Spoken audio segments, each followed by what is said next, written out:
एक और बड़ी खबर अपने नाज़रीन को हम बता दें। मणिपुर मामले में सुप्रीम कोर्ट में आज भी समाअत हो रही है। मणिपुर तशद्दुद और खवातीन के साथ हैवानियत पर समाअत हो रही है, जिसमें मुतासरीन ने सुप्रीम कोर्ट में मरकजी और रियासती हुकूमत के खिलाफ ये अर्जी लगाई थी। खवातीन के साथ हैवानियत का वीडियो वायरल हुआ था। सुप्रीम कोर्ट ने रियासती और मरकजी सरकार से जवाब मांगा है।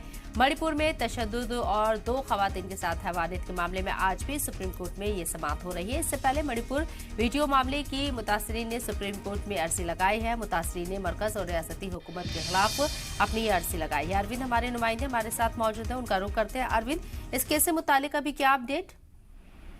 देखिए, 2 बजे के करीब इस मामले को लेकर के सुनवाई होनी है और आज की सुनवाई इस लिहाज से अहम है क्योंकि आज कोर्ट ये तय कर सकता है कि मणिपुर में महिलाओं के खिलाफ हिंसा से जुड़ी जो मामले हैं, क्या उनकी सुनवाई, क्या उन मामलों की जांच एसआईटी को सौंप दी जाए।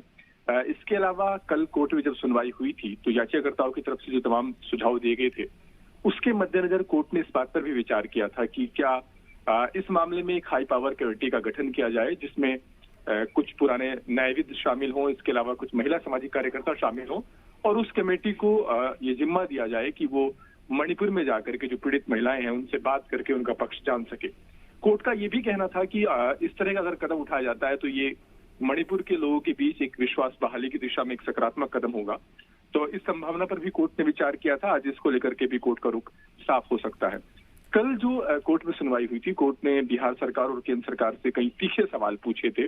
कोर्ट ने सवाल ये भी उठाया था कि मणिपुर में जो वायरल वीडियो वाला जो मामला सामने आया वो 4 मई का था, लेकिन पुलिस ने जो पहली 0 एफआईआर दर्ज की वो 18 मई को दर्ज हुई। तो कोर्ट का सवाल ये था कि आखिर 14 दिन तक पुलिस शांत क्यों बैठी रही, क्यों एक्शन पुलिस की तरफ से क्यों नहीं हुआ।